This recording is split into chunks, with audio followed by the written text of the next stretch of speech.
नमस्कार, आप देख रहे हैं मनी गुरु। मैं हूं पल्लवी अरुण वर्मा। सही हेल्थ इंश्योरेंस पॉलिसी खरीदना उतना ही जरूरी है जितना समय पर कवर लेना। मेडिकल इंश्योरेंस लेने के लिए बीमार होने का इंतजार करना समझदारी नहीं है। इमरजेंसी में हेल्थ इंश्योरेंस पॉलिसी न सिर्फ आपको मेडिकल खर्चों की भरपाई देती है, बल्कि बीमारी से होने वाले आपके वित्तीय नुकसान से भी बचाती है। मेडिकल इंश्योरेंस लेने का सही समय क्या है और देरी होने पर किस तरह का नुकसान हो सकता है, जानेंगे आज के शो में। मेरे साथ है mister Sushil Jain, national head financial planning, Bajaj Capital. बहुत बहुत स्वागत है सुशील जी आपका।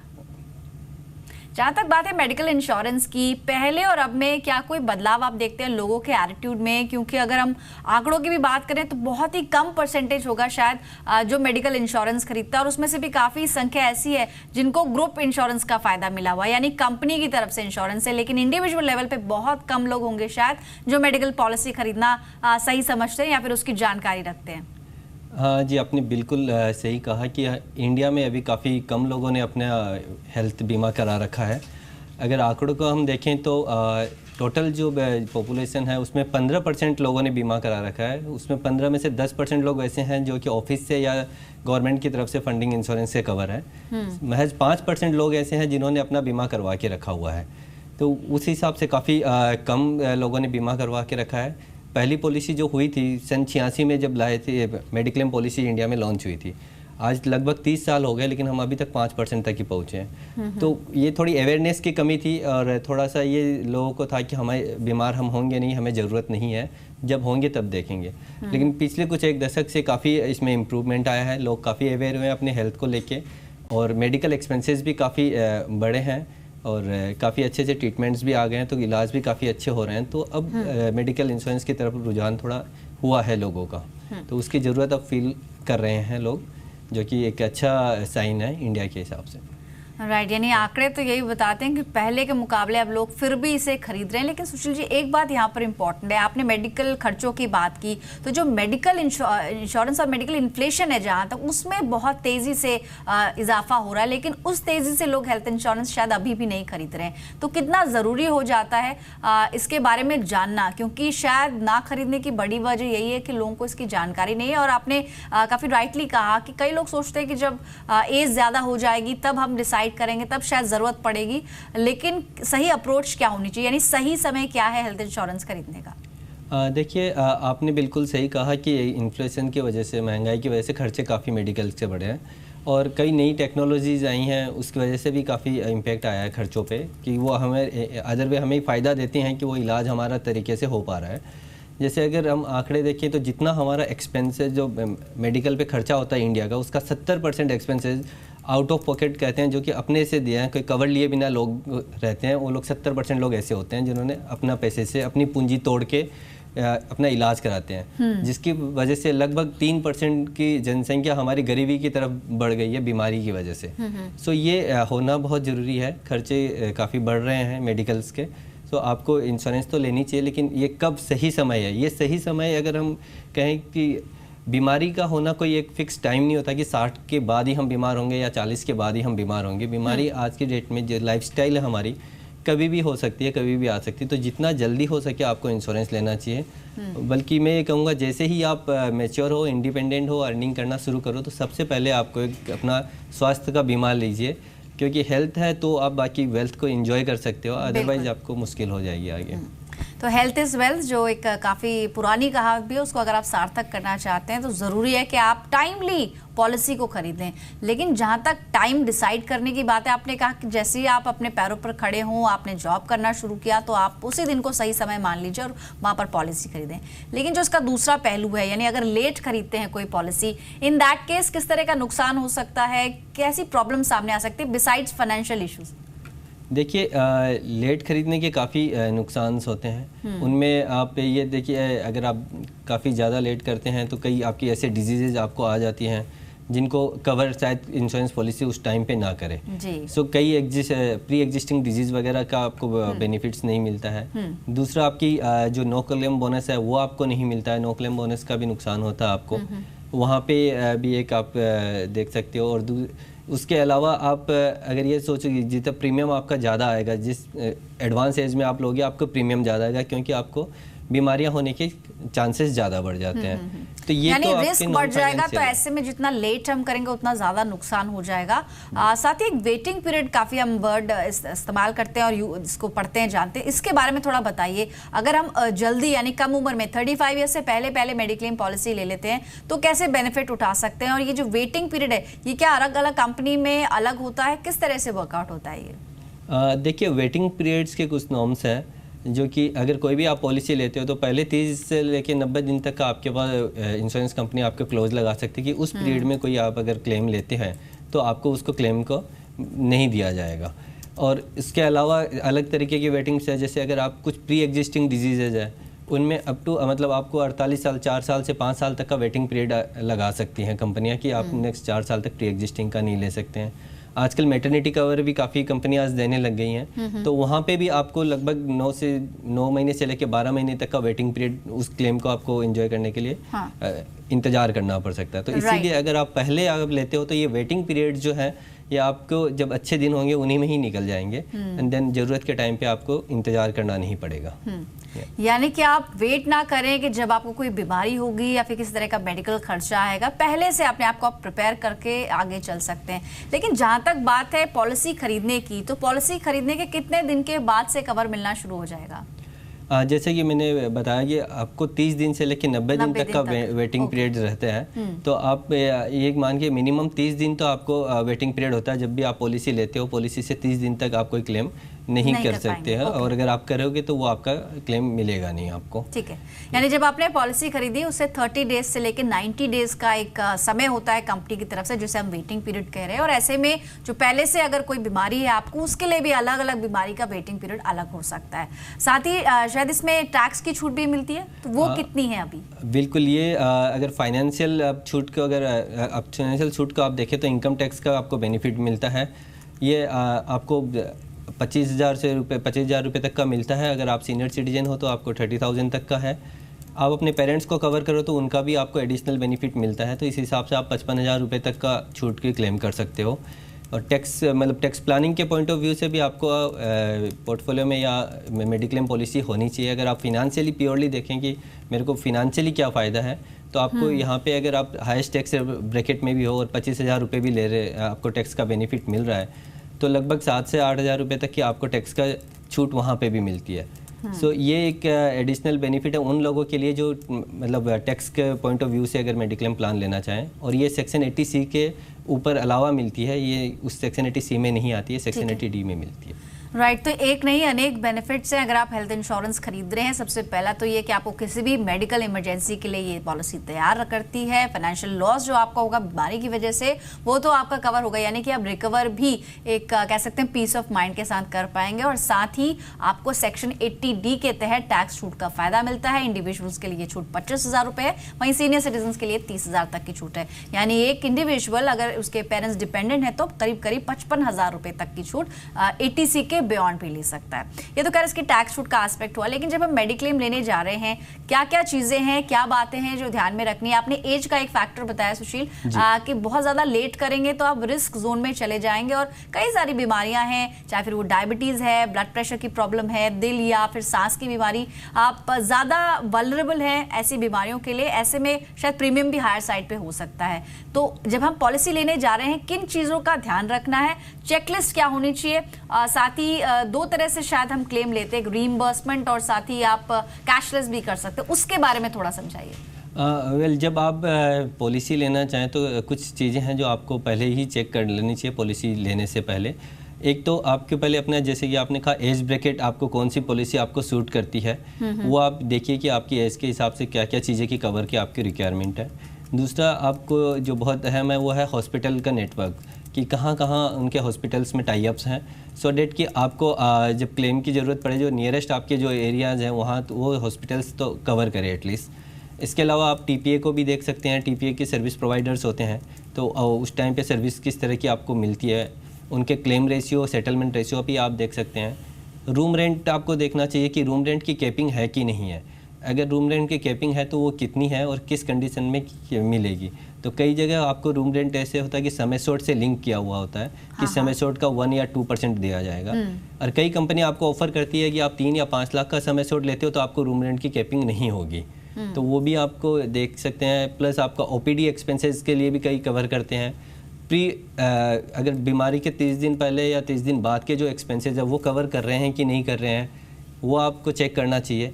तो इन सब बातों को आप ध्यान में रखते हुए आपने नो क्लेम बोनस का एक जिक्र किया, तो अगर अर्ली एज में लेंगे और बीमारी होने की संभावना थोड़ी कम हो सकती है, ऐसे में नो क्लेम बोनस किस तरह से फायदेमंद रहेगा, कैसे फायदा पहुंचाएगा, उसके बारे में बताइए।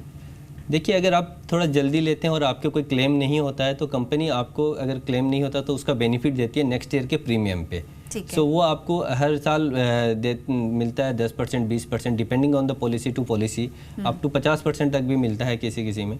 सो आपको 50% हर साल का अगर आपको प्रीमियम में कम मिलता है तो अगर आपका क्या उससे कवर में भी कोई अंतर होगा? अगर कोई 5 लाख की पॉलिसी लेता है, और क्योंकि मेडिकल इंश्योरेंस 1 साल का कॉन्ट्रैक्ट है मोस्टली, और 1 साल में आप उसको रिन्यू करेंगे, तो क्या कवर भी बढ़ जाएगा? ऐसे कुछ बेनिफिट्स हैं पॉलिसीज के? बिल्कुल सही कहा आपने। देखिए, नो क्लेम बोनस देने का अपनी अपनी कंपनियों का सबका अलग तरीका है। कई लोग प्रीमियम में डिस्काउंट करते हैं कि 10,000 का प्रीमियम को आपको 7,000 या 5,000 क्लेम करेंगे। कई लोग आपका समय शॉर्ट बढ़ा देते हैं कि आपका 5 लाख था तो अब उसका 10% आपको नो क्लेम मिलेगा। इस पॉलिसी टू पॉलिसी डिपेंड करता है। तो आपको वो आपको चेक करना है कि नो क्लेम बोनस में वो क्या तरह के बेनिफिट्स दे रहे हैं और आपको कौन सी तरह के बेनिफिट की रिक्वायरमेंट है। आइडियली आपको ये देखना चाहिए कि अगर आपको समय शॉर्ट बढ़ रहा है तो वो ज़्यादा फायदेमंद रहता है, क्योंकि जैसे जैसे एज आपकी बढ़ती जाएगी आपको समय शॉर्ट ज़्यादा की रिक्वायरमेंट होगी, तो वहाँ पे आपको ये बेनिफिट देता है अगर समय शॉर्ट के इंक्रीमेंट होता है तो। साथ ही एक टर्म हम काफ़ी पढ़ते हैं, कोपे। तो कोपे के बारे में बताइए कि उसमें जब हम पॉलिसी खरीदने जा रहे हैं, क्या पहले से मेंशन्ड होगा कि एक्सपेंसेस जब आपके आएंगे कितना परसेंटेज आपको खुद भरना है, या फिर कितना परसेंटेज आपको कंपनी की तरफ से क्लेम मिल जाएगा?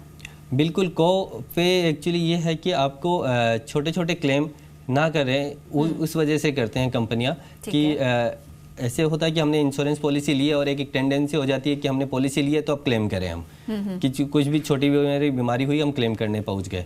तो उससे क्या होता है कि वो आपका एक तो नो क्लेम बोनस भी जाता है। तो इस हैबिट को वो थोड़ा सा करने के रोकने की वजह से उन्होंने कहा कि कोपे में आपको कंडीशंस लगा देते हैं कि आपका पहले का अगर 1 लाख रुपए की आपकी पॉलिसी है तो पहले के 10,000 रुपये आपको बियर करना पड़ेगा, या आपको परसेंटेज टर्म में दे देते हैं कि अपनी जेब से इतना % आपको देना पड़ेगा, कि 10% जितना क्लेम रखोगे उसका 10% आपको देना पड़ेगा। तो फिर उसमें आदमी ये सोचता है कि अगर वाकई में जरूरत है तो ही वो क्लेम करता है, अदरवाइज नहीं करता है। तो एक बहुत क्या बिना कोपे वाली पॉलिसीज भी मौजूद हैं जिसमें कोपे का ऑप्शन ना हो? क्या हम चूज कर सकते हैं पॉलिसी लेते समय? बिल्कुल, ये कोपे नॉर्मली जो कोपे का लगता है वो सीनियर सिटीजन की पॉलिसीज में लगता है, जहाँ की क्लेम के चांसेस ज़्यादा होते हैं। ठीक है। जनरल इंडिविजुअल्स के लिए कोपे का क्लोजेस नहीं रखती ज़्यादातर कंपनियाँ। ओके, ठीक है। और जैसे कि आपने पहले भी कहा कि पहले से जो एग्जिस्टिंग डिजीजेज हैं उन पर वेटिंग पीरियड होता है, तो आप जितने कम समय में, यानी कि अगर आप 35 इयर्स तक अभी नहीं पहुंचे हैं और उससे पहले ही आप सोच रहे हैं एक प्लान लेने का, तो आपके लिए ये फायदेमंद हो सकता है लॉन्ग रन में, क्योंकि आपको नो क्लेम बोनस जैसी फीचर्स का फायदा मिल पाएगा। लेकिन साथ ही साथ जो अभी करंट लाइफस्टाइल है सुशील, देखा जाए तो हम ज्यादा प्रोन है कि हमें किसी भी तरह की क्रिटिकल इलनेस हो सकती है। इस तरह के प्लान्स क्या अभी स्टैंड अलोन मिल रहे हैं या फिर आपको अपनी पॉलिसी पे टॉप अप कराना है? अभी किस तरह के प्लान्स अवेलेबल हैं और क्या इसको थोड़ा सा सीरियसली लेना चाहिए, क्रिटिकल इलनेस कवर्स जो आते हैं? देखिए, क्रिटिकल इलनेस आज की जो लाइफस्टाइल है उसमें तो बहुत ज़रूरी हो गया है। और जैसे आपको डायबिटिक हुआ या कैंसर हुआ तो हमारी जो लाइफस्टाइल है, फूड हैबिट्स है, इस वजह से ये होना बहुत ज़रूरी है। और ये इज़ नॉट टॉप अप की तरह के नहीं, टॉप अप एक डिफरेंट चीज़ होती है। लेकिन आप राइडर की तरह से ले सकते हैं किसी और पॉलिसी के साथ। लेकिन हम आपको एडवाइस करेंगे कि इसको स्टैंड अलोन लें आपको, क्योंकि इसमें बेनिफिट मिलता है। ये इस तरह के आपको लाइफ इंश्योरेंस की पॉलिसी के साथ और हेल्थ इंश्योरेंस के दोनों की पॉलिसी के साथ आप एड ऑन ले सकते हैं राइडर के तौर पे। लेकिन उस केस में क्या होगा, सपोज आपने क्लेम कर लिया और उसके बाद आपका प्रीमियम तो हाई लगेगा इंटायर पॉलिसी पे। अगर आप अलग अलग दोनों लेते हैं तो आपको जो बेस्ट पॉलिसी है उसका सेम प्रीमियम चलेगा, और जो क्रिटिकल इलनेस लेंगे उसका अलग से प्रीमियम लगेगा। आपका क्लेम हुआ वो प्रीमियम बंद हो जाएगा। ठीक है। तो इसीलिए आपको अलग अलग लेना ही एडवाइजेबल है एड ऑन की तरह। या ऑलराइट, आपने दो तरह की पॉलिसीज यहाँ पर अभी डिफाइन की है। एक जिसमें आप हॉस्पिटलाइज होते हैं तो कंपनी आपको उसके एक्सपेंसेस रिइंबर्स करती है, या फिर कैशलेस अगर आपका कार्ड है तो आप उसकी तरह पे करते हैं। लेकिन ज़्यादा क्रिटिकल इलनेस कवर की बात है, इसमें एक फिक्स्ड बेनिफिट प्लान है। इसमें जैसे ही डायग्नोस होगा कि आपको ये फलाना बीमारी है तो आपको एक मुश्त रकम दी जाएगी। तो इसके बेनिफिट्स और इसके डिसएडवांटेजेस दोनों हम जानना चाहेंगे। देखिए, क्रिटिकल इलनेस बहुत सिंपल सा प्लान वो रखते हैं। जैसे ही आपको डायग्नोस हुआ कि आपको इस तरह की ये बीमारी है, तो आपके जितना सम एश्योर्ड है वो आपको उतना पैसा दे देते हैं। मे बी अगर आपने 2 लाख का प्लान ले रखा है तो आपको 2 लाख रुपए दे देंगे। आपका एक्सपेंसेस कितने हो रहे हैं उससे कोई रिलीवेंट नहीं है इसमें। आपका 1 लाख रुपए खर्चे हो या 4 लाख खर्चे हो, वो उसको नहीं देखते। जितना आपका पॉलिसी का है डायग्नोस होने पे ही दे देते हैं, तो सो डेट कि आपके पास पैसे आ जाए और आप अपना इलाज करा सको। लेकिन बाकी जो मेडिक्लेम पॉलिसीज़ होती हैं उनमें आपको खर्चे, जो कितना खर्चा लगा आपको उतना ही देते हैं, वो उससे ज़्यादा नहीं देते, या फिर सम एश्योर्ड के उतना। अगर सम एश्योर्ड से ज़्यादा हुआ तो वो पे नहीं करेंगे। तो ये एक बहुत मेजर डिफरेंस है दोनों में, कि वहाँ पे आपको डायग्नोस होने पे सम एश्योर्ड का पूरा पैसा मिल जाता है और आप अपना इलाज बेहतर तरीके से करा सकते हैं।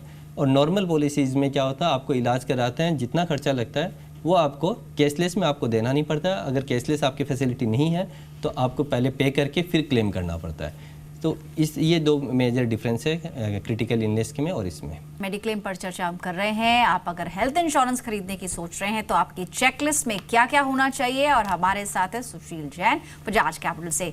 सुशील, आपने बहुत सारे प्लान्स के बारे में बताया, कैटेगरीज के बारे में बताया, और क्रिटिकल इलनेस कवर की इंपॉर्टेंस क्या है, मौजूदा जो लाइफस्टाइल है उसको देखते हुए, और साथ ही जो खर्चा मेडिकल खर्चों का जो इजाफा लगातार हो रहा है उसके चलते ज़रूरी हो गया है। लेकिन आप कुछ प्लान्स बताइए, और अगर एज को देखते हुए प्रीमियम्स किस तरह के हो सकते हैं? प्लान्स अगर हम देखें तो काफ़ी तरीके के प्लान्स आए हुए हैं। लगभग 300 हेल्थ प्लान्स हैं इंडस्ट्री में, और लगभग 30 कंपनीज ने फ्लोट कर रखे हैं। सो आपको एक तो प्लान्स की ऑब्वियसली अवेयरनेस हमारी बहुत कम है कि किस तरह के हमें हेल्थ इंश्योरेंस प्लान्स अवेलेबल है। जैसे कि जैसे अभी हम बात कर रहे थे टॉप अप प्लान्स की। टॉप अप प्लान्स क्या होते हैं कि अगर आपके कम इंश्योरेंस कवर है, आपके पास 2 लाख का इंश्योरेंस कवर है, और आपको ये फील होता है कि आपको कम से कम 5 या 10 लाख का इंश्योरेंस होना चाहिए आज की डेट में खर्चे के हिसाब से, तो आप उस पर 2 लाख से ऊपर का आप टॉप अप प्लान्स ले सकते हैं, जो कि बहुत ही सस्ते रेट में आते हैं। और वो आपको अगर नॉर्मल प्लान आपको 5 से 7 हज़ार रुपये लग रहे हैं तो वो आपको 2 से 3 हज़ार रुपये में एक्स्ट्रा देने पे मिल जाते हैं। तो आप वो टॉप अप प्लान्स ले सकते हैं। इसके अलावा आपके पास OPD प्लान्स होते हैं कि अगर रेगुलर विजिट के लिए जो आप जाते हैं तो OPD के लिए भी आपको प्लान्स मिलते हैं। आपको उसमें 8 से 10 OPD साल की फ्री मिलती है, वो प्लान ले सकते हैं। कुछ प्लान्स होते हैं जो डेली केस अलाउंस देते हैं आपको।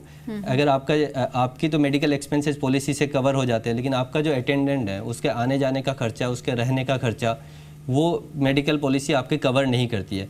तो वहाँ पे आप डेली केस अलाउंस पॉलिसीज होती हैं, वो फिक्स होती है 500 से 2000 रुपये तक का पर डे का 24 आवर का आपको मिलता है। वो भी इरिस्पेक्टिव ऑफ एक्चुअल खर्चे के, कि आपका खर्चा कितना हुआ वो नहीं पूछते। अगर आपके क्लेम आते हैं तो वो आपको फिक्स अमाउंट दे देते हैं। आपका 2000 रुपये की अगर ले रखे तो 2000 मिलेगा। आपके 1500 रुपये खर्चे हो दिन के या 3000, उससे कोई रिलीवेंस नहीं है, तो आप वो भी ले सकते हैं। इसके अलावा जिन लोगों के ऑलरेडी एग्जिस्टिंग डिजीज़ हैं, हम अभी तक बोल रहे थे प्री एग्जिस्टिंग डिजीज़ कवर नहीं करते हैं, वेटिंग पीरियड्स होते हैं, लेकिन कुछ पॉलिसीज़ ऐसी आई हैं मार्केट में जो आप जैसे डायबिटिक है, अगर आपके ऑलरेडी डायबिटिक है तो भी आप पॉलिसी ले सकते हैं। वो डायबिटिक के जो खर्चे होते हैं, उनके जो रेगुलर टेस्ट वगैरह के खर्चे होते हैं वो भी कवर करते हैं उसमें। सो ऐसा नहीं कि आपको अगर ऑलरेडी बीमारियां हो गई है तो आप पॉलिसी ले ही नहीं सकते। आपके अगर दिल का दौरा भी अगर आपको पड़ा हुआ है, हार्ट अटैक का, तो आप दोबारा आप उसके भी प्लान ले सकते हैं।